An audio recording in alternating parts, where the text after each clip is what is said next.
এই অনুষ্ঠানে অনেকেই হয়তো যারা মুরব্বী আছেন অনেকে হয়তো একটি নামের সাথে পরিচিত। আমি এইরকম একজন মানুষকে গভীর কৃতজ্ঞতায় স্মরণ করতে চাই। তিনি ছিলেন মরহুম দারোগা রফিজুল্লাহ। এই মানুষটি 2014 সালে কবি নজরুল ইসলামকে ত্রিশালের কাজীর শিমলা গ্রামে নিজ বাড়িতে এনে আশ্রয় দিয়েছিলেন। উপস্থিত সুধীবৃন্দ, আমাদের জাতির শ্রেষ্ঠ সন্তানদের যদি আমরা গভীর শ্রদ্ধায় স্মরণ কিংবা বরণ করতে না পারি, এটি তাদের নয় বরং জাতি হিসাবে আমাদেরই দৈন্যতা প্রকাশ পায়। এ প্রজন্মের অনেকেই হয়তো জানেন না,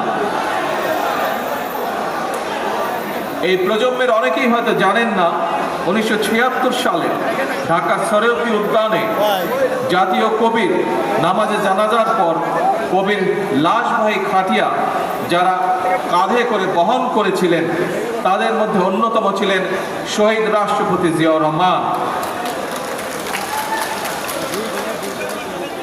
1979 সালের 25শে মে জাতীয় কবির জন্ম জয়ন্তী উপলক্ষে ঢাকার ফার্ম গেট থেকে ঢাকা বিশ্ববিদ্যালয় কবির মাজার পর্যন্ত অনুষ্ঠিত একটি র্যালিতেও অংশ নিয়েছিলেন শহীদ রাষ্ট্রপতি জিয়াউর রহমান। প্রিয় উপস্থিতিবৃন্দ, ত্রিশালে জাতীয় কাজী নজরুল ইসলাম বিশ্ববিদ্যালয় প্রতিষ্ঠা করেছিলেন দেশনেত্রী বেগম খালেদা জিয়া। এভাবে জাতির কবির প্রতি সর্বোচ্চ শ্রদ্ধা এবং সম্মান প্রদর্শনের মাধ্যমে প্রমাণিত হয়েছে কাউকে সম্মান জানালে নিজের সম্মান নষ্ট হয় না, বরং বিনয় মানুষকে মহিমান্বিত করে। আমি মনে করি এইসব কালজয়ী আদর্শ থেকে দূরে চলে যাওয়ার কারণেই বর্তমানে আমাদের সমাজে মূল্যবোধের অবক্ষয় দৃশ্যমান।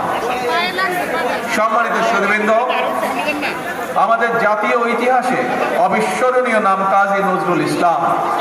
পরাধীন, পর্যুদস্ত, পরাভূত জাতির ভাগ্য আকাশে তার আবির্ভাব ছিল আলোকবর্তিকার মতো।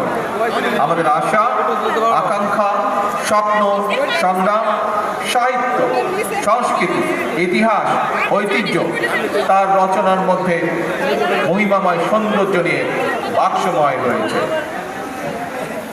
বিপ্লব, বিদ্রোহ কিংবা রণসঙ্গীত, ইসলামী তাহবিজ, তমুদ্দন কিংবা ইসলামী